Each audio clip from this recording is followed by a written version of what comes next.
साथियों, आज world read aloud day पर हम गपोड़िए एक बार फिर आपके लिए एक किताब पर रीड अलाउड लेकर आए हैं। शुरुआत करने से पहले आज की किताब के बारे में कुछ जानकारियाँ। यह किताब चिल्ड्रन बुक ट्रस्ट यानी कि सीबीटी प्रकाशन द्वारा प्रकाशित है।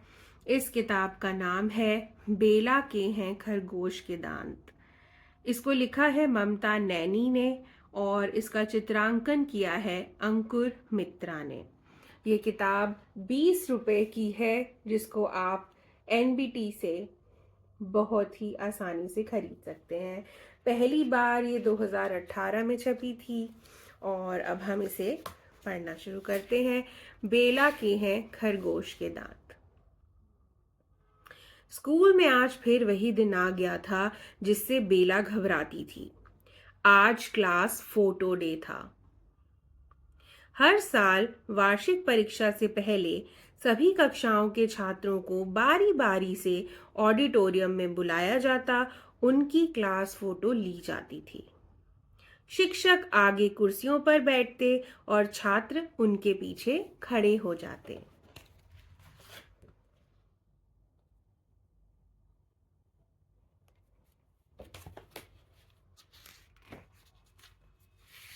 हालांकि यह आम बात थी, किंतु बेला के लिए नहीं। फोटो लेने के समय फोटोग्राफर हर बार बेला की ओर देखता और कहता, स्माइल प्लीज, थोड़ा और, खुश होकर। अब बेला चाह कर भी यही तो नहीं कर पाती थी। कैसे बताए वो सबको कि वह खुश है, बहुत खुश। इसका एक कारण था, बेला के दांत।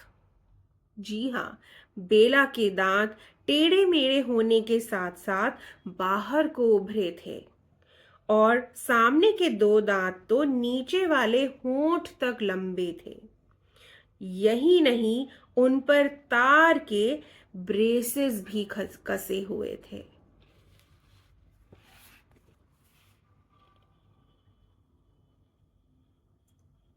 इस तस्वीर में आप बेला को पहचान सकते हैं।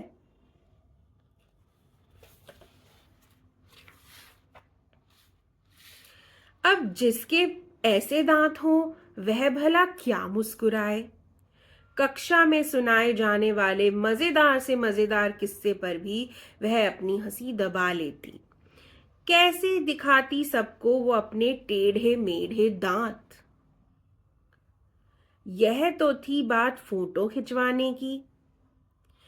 इससे भी दुखदाई उसके लिए वह दिन होता जिस दिन क्लास में सबको ग्रुप फोटो की कॉपी मिलती। तब सारे सहपाठी उसे अलग अलग नाम लेकर छेड़ने लगते। कोई उसे बनी कहता, कोई बेला खरगोश और कोई घातू मड़ी दांत वाली।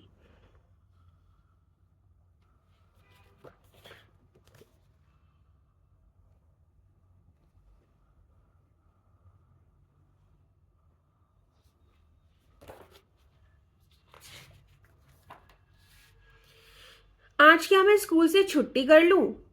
उस दिन सुबह तैयार होते हुए बेला ने मां से कहा। क्यों कन्ना? मां ने प्यार से बेला से पूछा। ऐसे ही, मन नहीं है आज स्कूल जाने का, बेला ने जवाब दिया। नहीं कन्ना, बिना वजह स्कूल से छुट्टी करना अच्छी बात नहीं। मां ने बेला के बालों को रिबन बांधते हुए कहा। चलो अब जल्दी से अपना बस्ता ले जाओ, तुम्हारी बस आने वाली है। अब मां को कैसे समझाऊं कि यह सब बिना वजह नहीं है। बेला ने सोचा और बेमन से कमरे से अपना बस्ता लेने चली गई। कुछ ही देर में हॉर्न बजा और उसके घर के बाहर स्कूल की बस आ गई। हॉर्न की आवाज सुनते ही बेला ने बस्ता अपने कंधे पर टांगा और बस में चढ़ गई।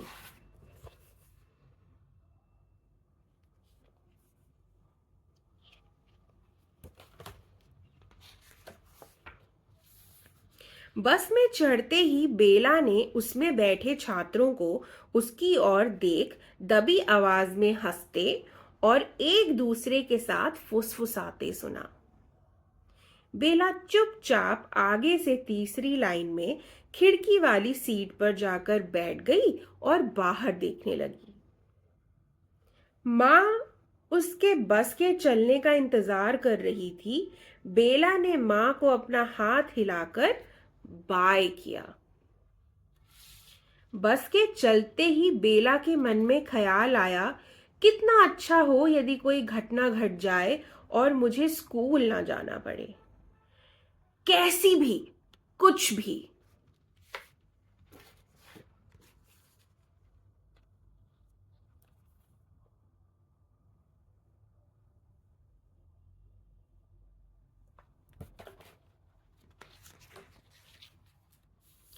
तभी बस रुकी और बेला की क्लास के दो छात्र उसमें चढ़े।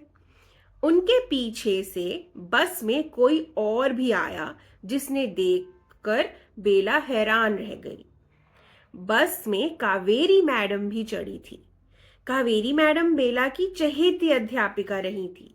2 साल पहले वे उसे पढ़ाती थीं। सभी छात्र उनके साथ खूब मस्ती करते थे। वे पाठ्य पुस्तकों से नहीं बल्कि कहानियां सुनाकर उन्हें पढ़ाती थी। कावेरी मैडम सब तरह से बहुत अच्छी थी। अगर उनमें कोई कमी थी तो वह यह थी कि उन्हें छात्रों के नाम याद नहीं रहते थे। आपके स्कूल में भी कुछ ऐसी टीचर्स हैं जो आपके नाम याद नहीं रख पाती? स्कूल के मध्य सेशन में ही कावेरी मैडम को अपनी माँ, जो अमेरिका में रहती थी, उनके पास जाना पड़ा था, क्योंकि वह बीमार थी। अब शायद वह स्वस्थ हो गई हो और इसी की वजह से वो वापस आ गई। कावेरी मैडम की नजर बेला पर पड़ी और वह उसके साथ आकर बैठ गई।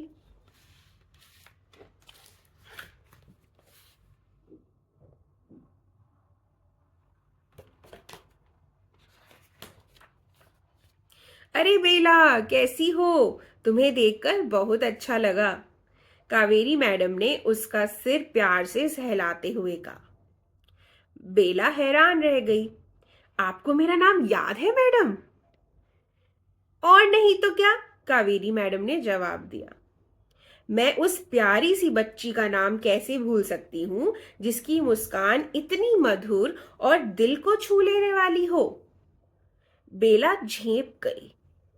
क्या सच में मेरी मुस्कान आपको प्यारी लगती है?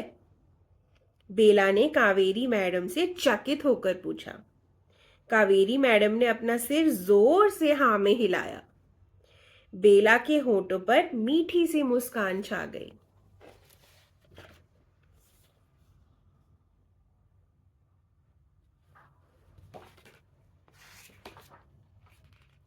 और अब बेला मुस्कुराने लगी। अब बेला मुस्कुराने से कतराती नहीं है। उसके चेहरे पर हर समय मुस्कुराहट रहती है। अब सोचो, क्लास फोटो डे के दिन किसकी मुस्कान सबसे खिली हुई थी?